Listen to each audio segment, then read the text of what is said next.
ada ekses ya. BBR Anda. Sahabat Jempol dimanapun Anda berada, hari ini saya berada di ruang Ketua DPRD Kabupaten Jember bersama Ketua DPRD Raikon Fotonya Soki, udah sampai sandal dari barat. Ketua DPRD Bu Salim dan Mas Dedi. Mas Dedi, Mas Dedi. adiknya Mas Dedi. Adiknya Mas Dedi bersama beberapa aktivis Kabupaten Jember yang ingin menyampaikan beberapa aspirasi terkait dengan isu kemarin. Mari kita ikutin bersama. Mudah-mudahan hari ini ada sesuatu yang bisa kita sampaikan kepada publik. Sahabat Jempol dimanapun Anda berada, salam sejahtera. Assalamualaikum warahmatullahi wabarakatuh.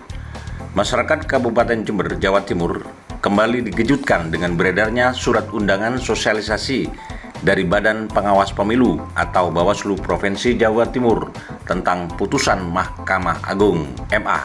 Surat tersebut bernomor 0462-KTJI-HM.00-Romawi 12-2021 yang mengundang pasangan calon 01 Faida Dwi Arya Nugraha Oktavianto untuk sosialisasi dan tindak lanjut putusan MA yang bertempat di Sidoarjo pada hari Rabu tanggal 22 Desember tahun 2021.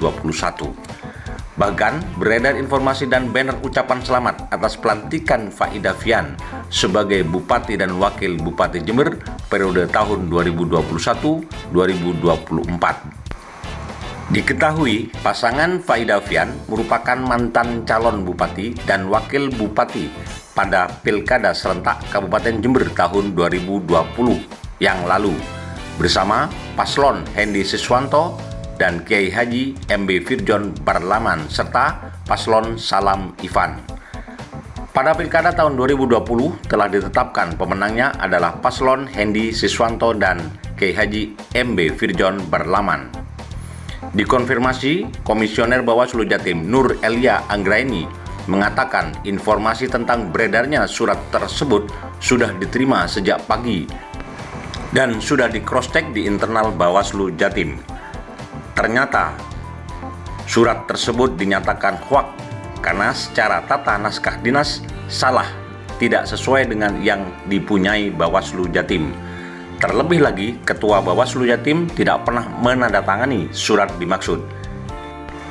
Bawaslu Jatim juga menyatakan tidak pernah menerima permohonan dari KPU Jember untuk melakukan kegiatan fasilitasi tersebut. Bawaslu Jatim menghimbau agar masyarakat Jember tidak termakan oleh hoaks dan tidak menjadi produksi hoaks terkait isu tersebut. Untuk itu, bisa dilakukan cross-check ke Bawaslu dan KPU agar isu tersebut bisa dipastikan kebenarannya.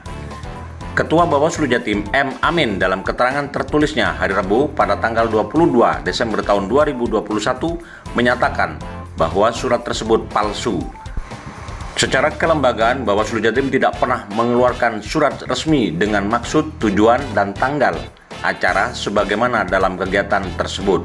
Bahkan tidak pernah menerima permohonan dari Komisi Pemilihan Umum Jember untuk mengadakan kegiatan sebagaimana yang tertera dalam surat dimaksud. Dikatakannya, Amin dalam surat yang beredar tersebut ditemukan beberapa kejanggalan, diantaranya pertama, tanda tangan dan stempel lembaga yang diburamkan. Kedua, hingga Desember tahun 2021, penomoran dengan kode klasifikasi sebagaimana tercantum dalam surat tersebut tidak ditemukan dalam arsip persuratan Bawaslu Jatim. Per 22 Desember, nomor surat keluar Bawaslu Jatim bahkan belum mencapai angka 400. Ketiga, baik tata penomoran maupun penggunaan kode klasifikasi dalam surat tidak sesuai dengan ketentuan peraturan internal tentang tata naskah Bawaslu. Keempat, email surat yang digunakan adalah bukan email resmi Bawaslu Jatim. Karenanya, Amin memastikan bahwa surat yang beredar saat ini adalah surat palsu atau hoax. Maka, menimbang pencatutan nama dan kerugian yang mungkin ditimbulkan secara kelembagaan, pihak Bawaslu mempertimbangkan pemalsuan surat tersebut akan dilaporkan kepada pihak kepolisian.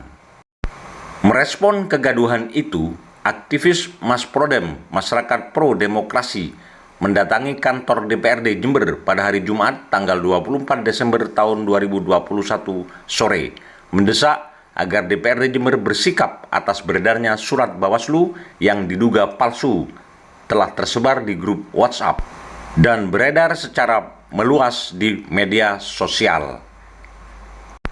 Karenanya, Koordinator Mas Prodem Jember Kustiono Musri menegaskan agar pihak aparat penegak hukum segera bergerak cepat sehingga pelaku penyebar surat palsu itu segera ditangkap. Pembatalan dan bahkan tahapannya akan dilantik di bulan Februari. Dan itu saya lihat di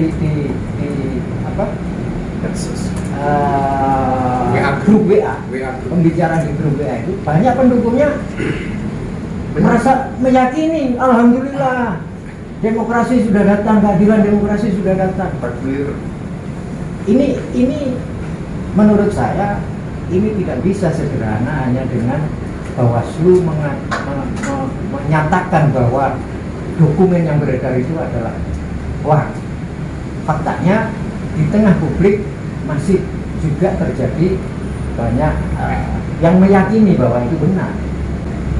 Bahkan Faida sendiri yang dengan PD-nya ada fotonya, sehingga kami melihat fenomena seperti itu miris.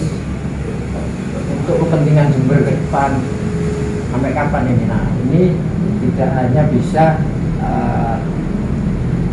menurut saya DPR tidak bisa berdiam diri melihat ini, tidak hanya sekedar statement tetapi harus mampu untuk menangkap, menyelesaikan ini, mengklirkan ini, panggil semua pihak baik Bawaslu, KPU dan semuanya termasuk polisi karena ada dugaan adanya penipuan-penipuan yang menimbulkan kegaduhan.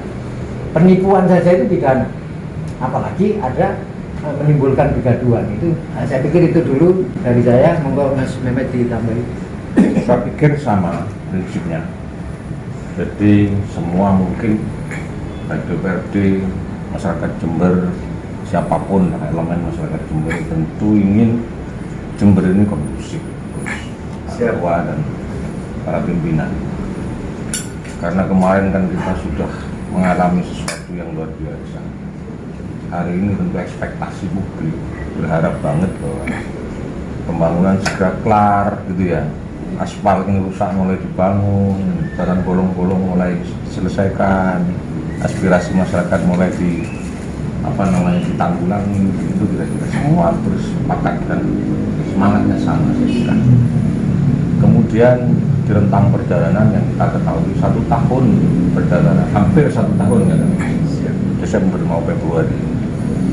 Saya kira kita juga sepaham bahwa sejak semula Pak Hendy ini jadi bupati, mulai Maret, Mei, Juni sudah nggak punya APBD, iya kan? Gaduh terus berlangsung, dan itu pun menciptakan situasi yang tidak nyaman sebetulnya. Masih ditambahi lagi dengan isu yang hari ini kita semua tahu, publik tahu, bahkan seluruh Indonesia tahu. Ini konyol banget. Oleh karenanya mungkin saya tetap pada Jember garis lucu saja. Lucu-lucu semua. Lucu-lucu semua. Ada NU garis lucu. Ini ada Jember garis lucu. Bersepakat berada pada garis itu. Kenapa? Karena kelucuan-kelucuan yang tidak lucu sebetulnya. Kalau disebut sama Cak Gus tadi, ini sudah luar biasa. Ada apa sebetulnya? Kemudian aparatur negara kayaknya juga permisif dan membiarkan itu berlangsung begitu saja. Kalau semua tindakan-tindakan yang disebut oleh Cak Gus tadi sudah terjadi semacam indikasi pelanggaran, apapun bentuk pelanggaran, dan itu notabene dilakukan oleh para elit politik di Kabupaten Jember, ini sungguh memprihatinkan menurut saya. Sehingga benar kami mungkin hadir sekarang ini dalam rangka memohonlah kepada DPRD sebagai bapaknya rakyat kan gitu ya, wakilnya rakyat, di mana hal-hal seperti ini juga tidak terus-menerus berlangsung. Kalau setahun ini kemarin telah berlangsung, jangan terjadi lagi lah di 2022. Itu pun saya kira perlu sikap yang jelas dan tegas. Nah, Pak Ketua sudah paham semua, saya pikir persoalannya apa, dan gitu ya.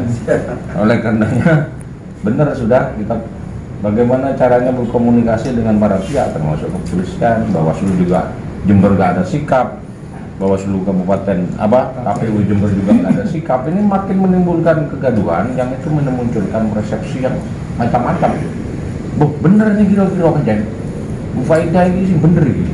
Kenapa? Karena terjadi konspirasi, apalagi narasinya dibangun cantik banget. Kenapa?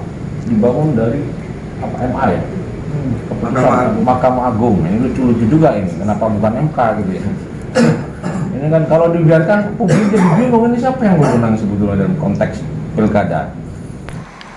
Menanggapi desakan aktivis Mas Prodem Jember, Ketua DPRD Jember Itkon Sauki mengatakan pihaknya mengaku telah berkomunikasi dengan Bawaslu Jawa Timur dan mendapatkan jawaban bahwa surat yang beredar adalah palsu. Itkon menegaskan dengan adanya surat undangan yang menyebutkan bahwa Pilkada 2020 dimenangkan oleh pasangan Faida Fian telah meresahkan dan berpotensi membelah masyarakat. Sehingga dalam waktu dekat pihaknya secara kelembagaan akan melakukan hearing dengan Komisi A DPRD Jember untuk memanggil para pihak agar menelusuri siapa oknum di balik penyebar isu surat palsu tersebut. Yang bersangkutan ini supaya konfirmasi ya, klarifikasi, untuk dikonfirmasi dan klarifikasi. Sebetulnya apa? Terkait lembaga ini, Bapak-bapak, karena kami di sini sekarang udah ada tenaga ahli ya.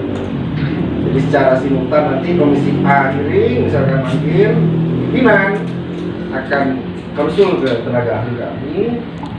Kira-kira langkah apa yang bisa dilakukan oleh DPRD?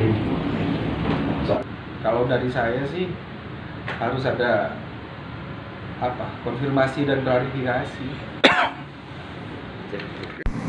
Demikian sahabat Jempol, jangan lupa klik jempol, subscribe, lonceng, komen, dan bagikan agar channel ini terus berkembang. Salam sejahtera, wassalamualaikum warahmatullahi wabarakatuh.